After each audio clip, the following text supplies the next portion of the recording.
I am Richard Rich Jacobson, 49, and am a very successful inventor, writer, and OTC stock trader. My wife was Susan Sue Williams Jacobson, 46, and was the owner of the most successful real estate company in the West Michigan area. We have 2 living children, Richard, 22, a college grad currently in OCS in the Navy, and Carol, 20, a junior at the University of Michigan studying pre-law with the intention to go to law school. We lost a second son, Jack, to SIDS when he was 6 months old. He would have been 18. We are probably considered rich. I met Sue at a mixer sponsored by the ROTC while I was in college. She was a freshman, 19, and a member of a sorority that was aligned with the ROTC house. I was a senior, just turned 22, and getting ready to start my commitment to the Army. At the time, the military was downsizing, and I was only going to basic training and the specialized training school for my military occupation. I had hoped for flight training, but my eyesight was not good enough when corrected for even helicopter pilot training. I was assigned to the equivalent of IT for that specialty. It made sense because my major was electrical engineering and my minor was computer programming. After my training, I would be assigned to a ready reserve unit. The mixer was during the 3rd week of the fall semester. The intended purpose was to have the ROTC students integrate with the normal campus scene. Sue was there with her sorority as a newly minted member as Hell Week had just ended. There was a local band at the party that played a mixture of jazz, rock, and pop music. I was not then and am not now a great dancer, but my mother taught all of us kids to dance when we were starting high school, so I could make some moves without embarrassment. I asked the young lady to dance, and we ended up dancing several times. She said her name was Susan Williams. She explained that this was her first time away from home. She also said that I was a good dancer and a good conversationalist. As the night wore on, we talked about a lot of different things. She seemed interested in my military duties, and I was interested in her likes and dislikes. I got her phone number at the sorority house, and we dated for the rest of my senior year. She was aware that after graduation I would be gone for about nearly 9 months for active duty training. Because of my commitment and her schooling, we did not make any long-range plans. I kept in touch with Sue through phone calls and letters. About 6 weeks into my basic training, I had a long weekend pass. Sue came down to the base, and we enjoyed the time together. After basic training, I had a 10-day delay en route, shorthand for a free vacation, before having to report for my advanced training. Sue and I spent almost all of my waking time together. We really did not do anything special, just enjoyed each other's company. I asked her to marry me, and she accepted. We planned to wait until after her junior year to marry, but felt we could wait. I gave her a nice but not gaudy engagement ring. I was in AIT for about 4 months when my father died. He had been sick with a failing heart for several years. He had a fatal heart attack. I was on compassionate leave for the funeral and to assist my mother with the estate business when I was involved in a car accident. I was in the hospital for 10 days. The drunk that ran the stop sign died. Because of a severe concussion, a broken ankle, and a whiplash neck injury, I was discharged from the military. They felt that a surgically repaired ankle would not allow me to participate in the physical requirements of military life. As I had spent less than 6 months on active duty, I was not eligible for any military benefits. An ambulance chaser talked me into suing the other driver's estate, and I got a large 7-figure settlement from his insurance and a large property of 30 acres and a big, nearly new house on the city's outskirts. Sue had visited me often while I was in the hospital, and when I got out, helped me with my rehabilitation. The concussion caused some balance problems, and the ankle was in a walking cast for 8 weeks. She helped keep me steady when I was unstable. We talked a lot about our future, and Sue admitted that she was not cut out for college life. She decided to drop out and took some courses at the local community college to study for a real estate license. When she passed her license test, she was hired by a small real estate firm in the city. Once I had healed and my balance problems subsided, I was hired to telecommute by a machine design company in California. Other than the interview, finally product test runs, and the sales conventions, I worked from my house in Grand Rapids. I was allowed to patent all of my designs and improvements. We got married in June and took our honeymoon in Wisconsin at the Dells. We saw all of the natural sandstone formations. On the trip back, we stopped in Traverse City and enjoyed the downtown and the Grand Traverse Bay. That started us on the path that lasted for the next 25 years. Like all marriages, we had a lot of arguments over the years, mostly about the kids or money. I wanted them to be grounded in the idea that earning things they wanted to make them more valuable to them. Sue wanted them to have anything they wanted. We generally compromised. They had to earn the big things, but got the small things just by asking. We also had all of the normal emergencies. Rich hurt himself by riding his bicycle into the street and was bumped by a car.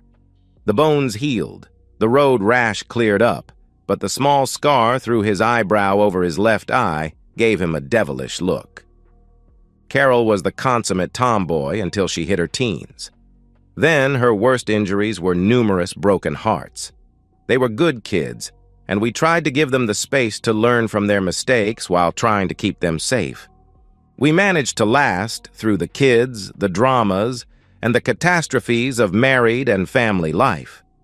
We were approaching the silver anniversary of our marriage. Then came the missed date. After a couple of years, I wound up buying a large part of the business.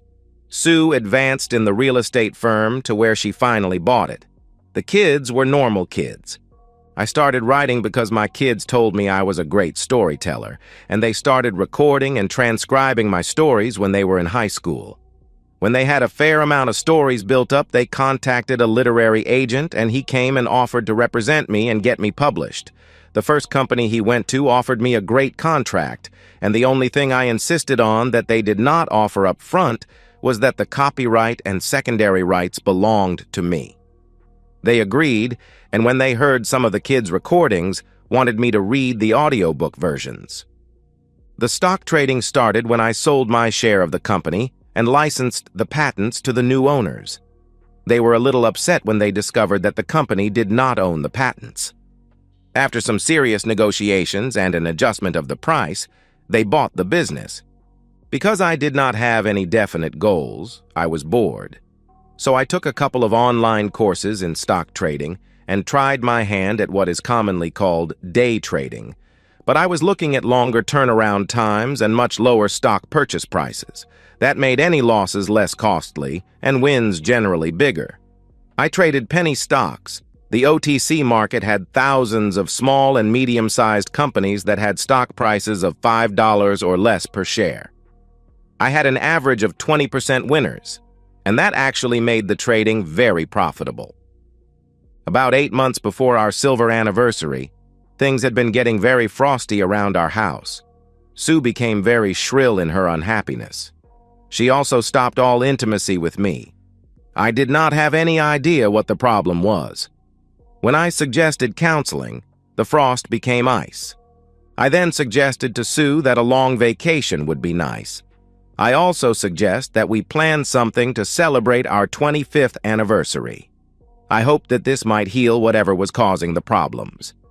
She agreed, and we planned to have a small party for family and friends for our anniversary. Because the anniversary would fall on the Saturday of Easter weekend, we scheduled it for the following week. I decided to get Sue a nice gift to show her how much I loved her. It was a very delicate, fine gold necklace with 5 stones. There were 2 diamonds with the kids' birthstones in between the diamonds. I then got her to agree to a nice lunch date on Saturday of our anniversary. I was headed for our lunch date with the necklace in my pocket. As I was passing an upscale shoe store, I saw her with her mother in the shop. As it was near the restaurant, I went on. I thought she would meet me as planned, so I went and got a table. The date was for 12, and when she hadn't shown up by 12:45, I knew she had forgotten the date. I ordered, ate, and went home. Susan was not there. I started to think of what I might have done to piss her off. The avoid at all costs ploy was one of her normal tactics when she was pissed. When she wasn't back by 5, I began to get angry and worried. I called her mother and asked what time they had ended the shopping spree. She said she had not been shopping and had not seen Sue at all that day. That lie made me angrier. Sue finally arrived home at about 6:30. As she walked through the door, I could see her hair was wet.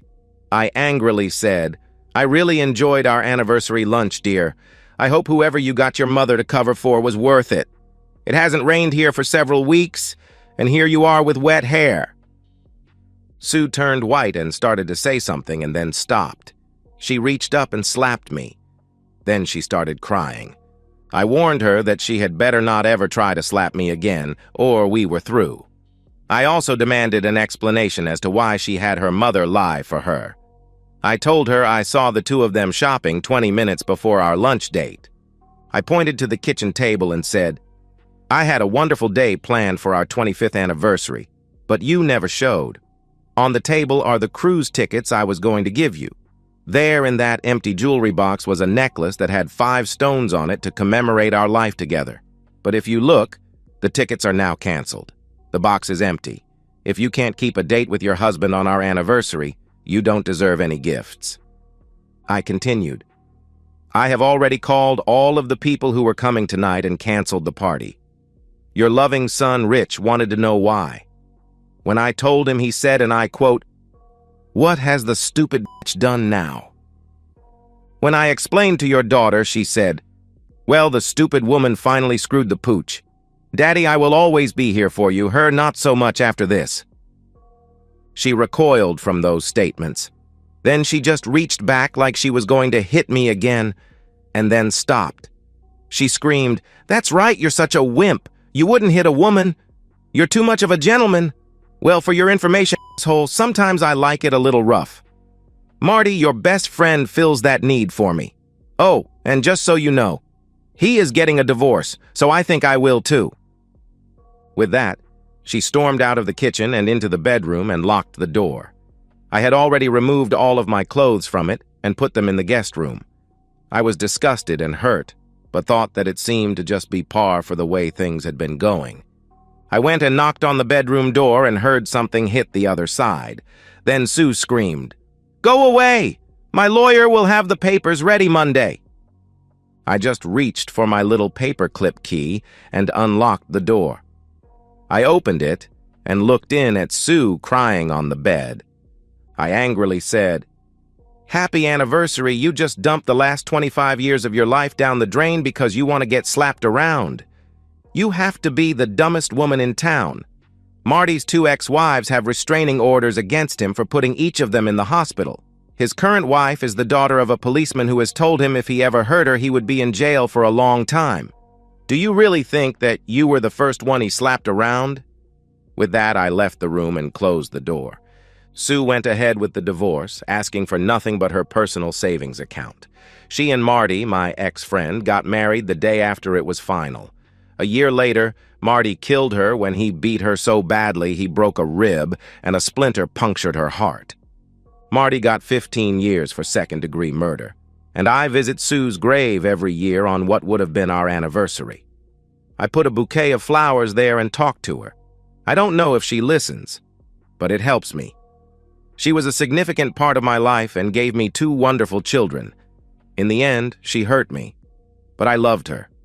Life has a way of teaching us lessons we never anticipated.